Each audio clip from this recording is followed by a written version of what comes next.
Hi, this video is the first in the Spinal Pathways series.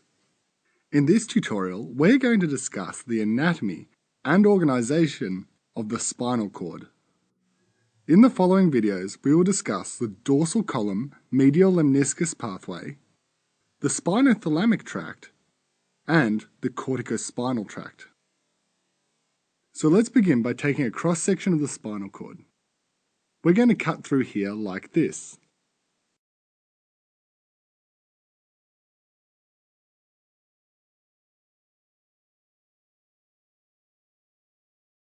And this is what we see. The first thing you'll notice about the spinal cord is that there are two well-defined areas. The first is the white area around the outside, which we call white matter, and is comprised primarily of axons and the cells which support axons. The second is the grey matter, which is this central butterfly-shaped area, which is where the cell bodies of the neurons reside.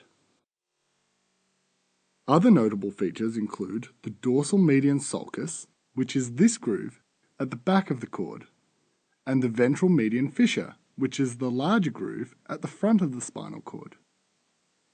These features help us to orientate the spinal cord. Also of note is the central canal, which runs down the center of the spinal cord. Cerebrospinal fluid runs through the central canal. Now let's look at some of the less obvious features of the spinal cord. Nerve axons run up and down the spinal cord in bundles known as fasciculi. The axons in a fasciculus are from neurons that have come from or are going to similar locations. So the first two fasciculi that we'll look at travel in these areas up the back of the spinal cord. And these are known as the gracile and cuneate fasciculi. Collectively, they are known as the dorsal column. The primary function of the dorsal column is to convey the senses of fine touch and proprioception, which means joint position, to the brain.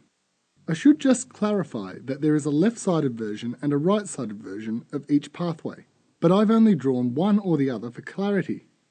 To put it another way, the left and right sides of the spinal cord are mirrored. Moving along, off to the side here we have the lateral corticospinal tract, which carries limb motor or limb movement information. And alongside the ventral median fissure, we have the ventral corticospinal tract. And this carries motor information to the axial muscles, which is essentially every muscle that doesn't involve the limb. Back at the side, we have the lateral spinothalamic tract, which conveys pain and temperature sensation. And at the front, we have the anterior spinothalamic tract, which carries the crude touch sense from the body to the brain. Up here we have Lascelles fasciculus, and we'll see what that does in the spinothalamic tract tutorial. And finally here, we have a decussation of tracts, known as the anterior white commissure.